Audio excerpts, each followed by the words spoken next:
What if the most powerful secrets about womanhood were never meant to be known? What if Carl Jung, the legendary psychologist, revealed a truth so deep, so unsettling, that it was buried, banned from the public eye? This is that truth. This is the footage they never wanted you to see. Carl Jung once said, "The meeting of two personalities is like the contact of two chemical substances. If there is any reaction, both are transformed." But he also knew, not all transformations are beautiful. Some are destructive. Some reveal a darkness few dare to name, especially when that darkness is feminine. What Jung saw in the collective unconscious wasn't just dreams and archetypes. He saw shadows, especially in the feminine psyche. And he warned us to idealize womanhood is to ignore its power and its peril. You see, society likes to paint the feminine as purely nurturing, healing, soft. But Jung saw another side. A side most men feel but can't describe. A side most women deny because facing it would shatter the masks they've carefully built. He called it the devouring feminine. Not the loving mother, not the divine muse, but the archetype of the dark seductress, the manipulator, the woman who doesn't feed your soul. She feeds on it. This isn't about hatred. This isn't about blame. This is about awareness, because what is unconscious in the feminine will act itself out. In relationships, in culture, in silence. Jung noticed that when a woman represses her own shadow, it doesn't disappear. It turns into projection, onto her partner, her children, her world. She sees herself as the victim, but unconsciously becomes the destroyer. A woman disconnected from her own pain becomes a woman addicted to control. Not because she is evil, but because she is wounded, and a wounded feminine energy can become terrifying. She becomes the seductress who needs constant attention to feel alive, the mother who smothers rather than nurtures, the friend who tears other women down behind their backs, all while smiling to their faces. Jung didn't demonize women, he honored them. He respected the feminine more than most of his time. But that's why his warning is so important, because the true feminine is powerful beyond words. But when that power is disconnected from soul, it becomes toxic. In many of Jung's private discussions, especially those deemed too controversial to publish, he explored the Lilith archetype. Lilith is the rejected woman, the one cast out of Eden, not because she was wicked, but because she refused to submit. And when this archetype is suppressed in women, they don't become weak. They become dangerous. They manipulate, they seduce. They use beauty as currency, they punish with silence. They use emotion as a weapon, and society rewards this because it's subtle. It's not brute force, it's psychological warfare. Jung saw it over and over in therapy. Men drained by women who used victimhood to control. Women haunted by their own inability to feel empathy because they were raised to hide their rage, their jealousy, their inner chaos. And so the shadow grew, unacknowledged, unloved, unhealed. This, Jung said, is the real danger. Not the woman who knows her dark side, but the one who denies she has one at all. She who cannot see her shadow, Jung once noted, must watch it dance before her in the lives of those she claims to love. So what's the solution? It's not suppression, it's integration. The modern woman must reclaim her shadow, not to act it out, but to own it. To see where manipulation hides in her love. To notice when control wears the mask of care. To recognize when seduction is used. To escape true intimacy. Because only by owning the dark feminine can a woman become whole. Jung believed that the empowered woman is not the one who pretends to be pure, but the one who walks through her own inner hell and comes back bearing light. She is the woman who doesn't need to perform. She doesn't need to prove. She doesn't need to punish. She knows who she is, light and shadow. And in that knowing, she becomes divine. That's why this message was silenced, because an awakened feminine can't be controlled. She can't be sold lies. She doesn't feed the machine of manipulation. She dismantles it. Carl Jung saw this future.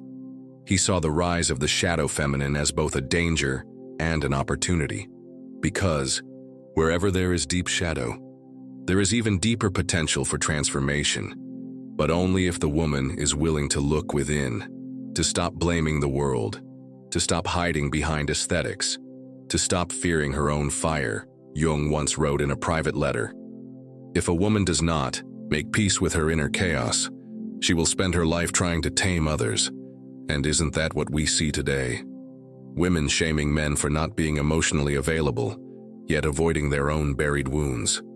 Women seeking validation online, while eternally feeling unworthy and unseen. This isn't judgment. This is a wake-up call, because the feminine is far too sacred to be left unconscious. You see, when the feminine reclaims her power from shadow, she no longer destroys. She creates. She births not just children, but ideas, movements, healing, light. But if she stays in denial, she becomes the very thing she fears, the destroyer, the devourer, the illusion. And that's what Carl Jung knew, that until womanhood reclaims its depth, its truth, its totality, we will keep living in a world of projection, pain, and performance. But if even one woman chooses to face herself fully, she becomes unstoppable. She becomes radiant. She becomes real. This is not about hating the feminine. This is about healing it, because a healed feminine heals the world. But first, she must see the shadow in her own mirror.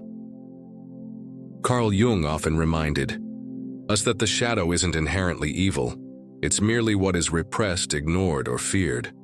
And in women, he observed that the repression of their instinctual, untamed nature creates more psychological suffering than almost anything else. Because when a woman suppresses her anger, her jealousy, her hunger for power, those energies don't vanish. They go underground, and they come back disguised. One of the most disturbing things Jung witnessed in clinical work was how women who never confronted their own shadow would slowly become consumed by bitterness. They would act like everything was fine on the surface, but under the mask of kindness there would be quiet resentment toward men, toward life, and worst of all, toward themselves. He described these women as having exiled their fire. They became shells of what they could have been, not because they lacked potential, but because they were taught to be nice instead of real, taught to be attractive instead of authentic, taught to please others rather than know themselves. And Jung knew, if you exile your fire long enough, it begins to burn inward. That's when the anxiety comes. That's when the depression hits. That's when women start asking, why do I feel empty even though I have everything? Because they've betrayed themselves at the level of soul. Jung warned, when a woman loses touch with her own instincts, she loses herself.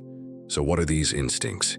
The instinct to protect herself, the instinct to say no, the instinct to demand truth, the instinct to walk away, the instinct to love fiercely but never blindly. But in a culture that praises passivity in women, those instincts are labeled as too much, too emotional, too masculine. And so women bury them deeper and deeper, until one day they erupt. That eruption can come through rage, or control, or withdrawal, or self-destruction, or a quiet numbness that haunts every relationship.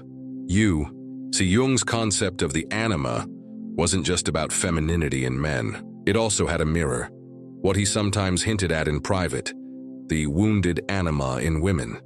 It's when a woman's own femininity becomes distorted, twisted into roles that serve others but starve her. She becomes the caretaker who never receives care, the lover who fears true love, the mother who loses her identity, the girl who plays innocent to hide the rage she doesn't understand. And here's the brutal truth Jung uncovered. Many women don't want to heal. They want to be seen as victims, as innocent, as morally superior, because healing would require accountability, would require staring into the abyss of their own manipulations, their own lies, their own complicity in their suffering. That's why this message has been buried, because it's not flattering, it's not marketable, it's real. Jung said, the most dangerous woman is not the loud one, it's the one who smiles while she schemes, The one who never raises her voice but can destroy you with silence, with withdrawal, with emotional sabotage disguised as boundaries. He saw how women would weaponize their wounds, how they'd use their pain as leverage in relationships, and how when a man finally stood up for himself, they'd call him toxic. And yet Jung never gave up on the feminine. He believed in her healing, in her power, in her divinity. But only if she did the inner work, only if she stopped performing, only if she chose truth over comfort. He once said, "The woman who integrates, her shadow becomes more than beautiful. She becomes terrifying in her clarity." Why terrifying? Because she sees through everything, through manipulation, through games, through performance. She doesn't need approval. She doesn't need attention. She doesn't even need to be liked. She needs truth, depth, and alignment with her soul. This kind of woman doesn't chase love. She embodies it. She doesn't seek power over others. She commands it from within. But getting there requires a death of the false self, the version of her that was built to be liked, to be chosen, to be acceptable. Jung knew this death well. He called it the confrontation with the shadow. And for women, it often means facing the ways they've betrayed themselves, the dreams they've abandoned, the anger they've swallowed, the truth they've twisted. Because the most painful realization a woman can have is this: that no one truly hurt her more than she hurt herself, by staying silent, by staying small, by staying asleep. Jung's private notes are filled with stories of women who cracked open, not from trauma, but from truth. And in that crack, the light entered. He believed the healed feminine would rise like a phoenix, not to dominate, not to seduce, but to awaken. She would love without attachment, speak without fear, stand without apology, and the world wouldn't know what to do with her, because she couldn't be marketed to. She couldn't be manipulated. She couldn't be made into a product. She was too whole for that, too free. This is why the shadow side of womanhood remains taboo, because a woman who faces it becomes sovereign, and sovereignty is threatening to systems, to shallow relationships, to false identities. But it's also salvation. Jung never feared women. He feared what would happen if they never woke up, because a woman asleep in her own shadow is dangerous to herself and to the world. But a woman awake, she's a revolution. So ask yourself, are you ready to face your own darkness? Not to punish yourself, but to free yourself. Because only by walking through your own shadow can you ever claim your light. Carl Jung once said, "Until you make the unconscious conscious, it will direct your life and you will call it fate." This was not just a warning to the individual. It was a prophetic insight into what happens when an entire gender is conditioned to reject a part of itself. When women are taught to suppress their instinctual power, their emotional rawness, their hunger for truth, those energies do not die. They become distorted. They hide beneath the surface, emerging not as wisdom, but as silent sabotage. Jung saw this pattern unfolding not just in the individual woman, but across society. He watched how women, taught to equate love with obedience, began to resent the very people they tried to please, how they gave everything to be loved, and ended up angry at those who accepted their offering. It's the tragedy of the good girl. She doesn't know she's wearing a mask. She doesn't know that her niceness is a defense mechanism. She doesn't know that her martyrdom is a form of control. Jung understood this deeply. Beneath every passive woman is a buried queen, a woman who once roared, a woman who once claimed her space without guilt, a woman who now sits in silence, smiling, sweet, agreeable, not because she wants to, but because the world told her it's the only way to be loved. But here's the paradox. The more she hides herself, the more disconnected she becomes.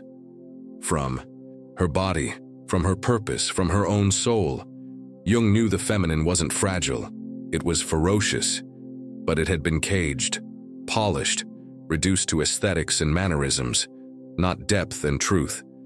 And when the soul is caged for too long, it begins to decay. This decay manifests not in screaming matches or dramatic breakdowns, but in quiet self-betrayals. The woman who stays in the relationship long after it's dead. The woman who says, "I'm fine," when she's crumbling inside.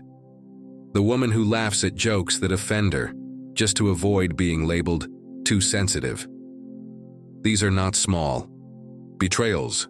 They are spiritual deaths, tiny assassinations of the self carried out daily, and over time they form a pattern Jung referred to as the possession by the shadow, a state in which a woman becomes ruled by the very darkness she refuses to face. She becomes manipulative, controlling, emotionally unavailable, passive-aggressive, power-hungry, or emotionally addicted, not because she's evil, but because she's fragmented.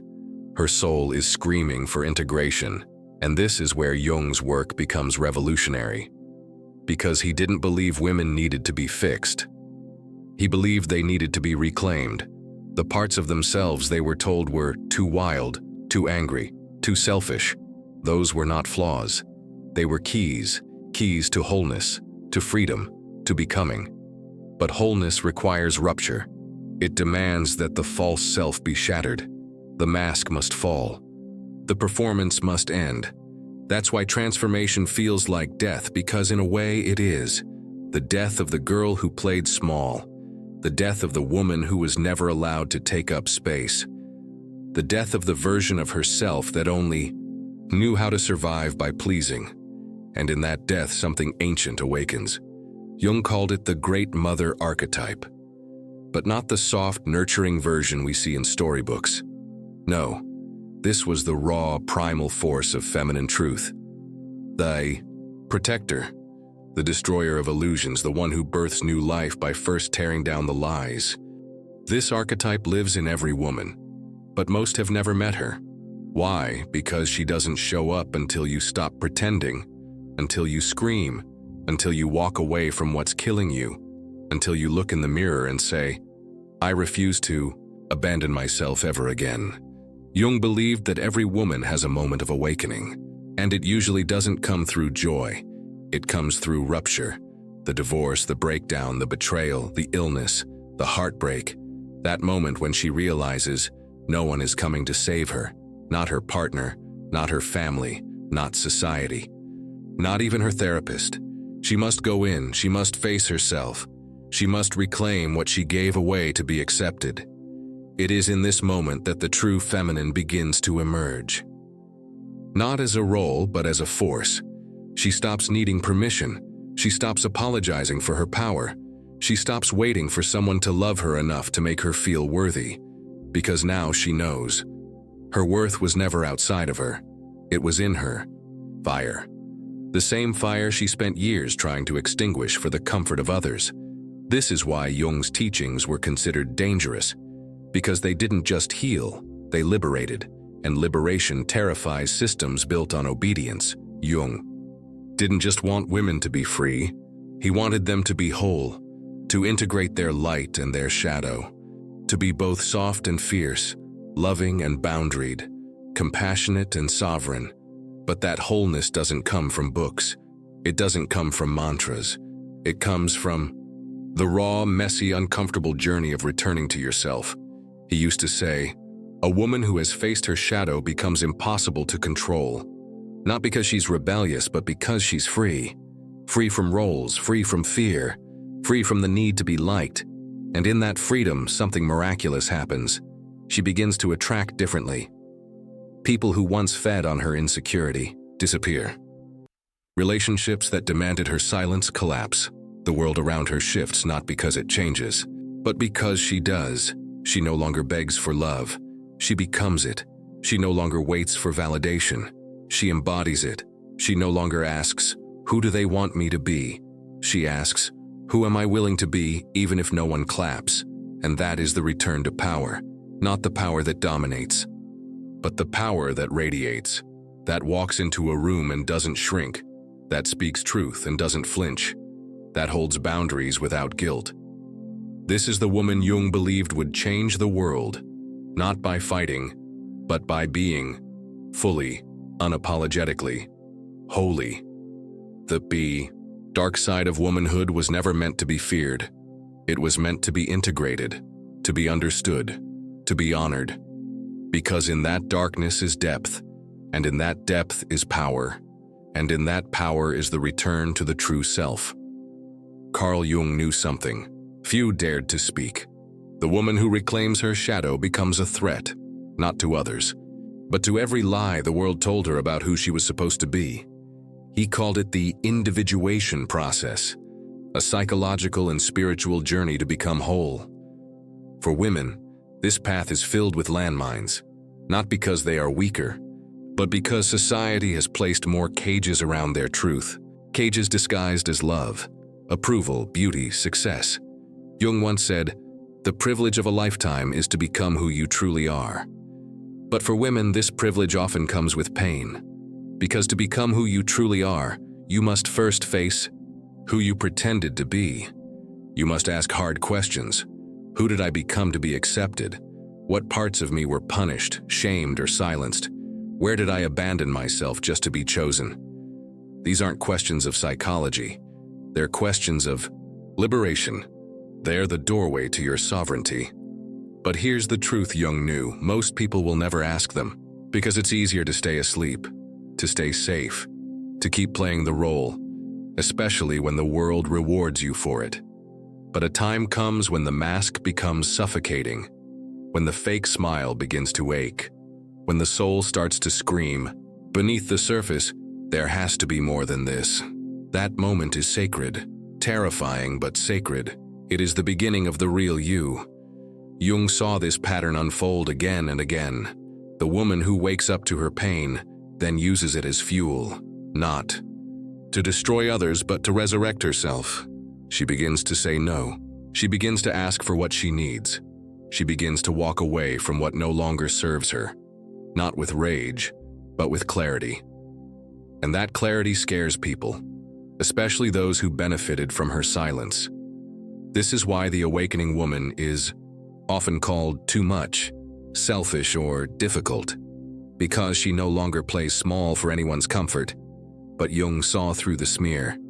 He saw that behind every label was a threat, that she was reclaiming her power, that she was becoming whole.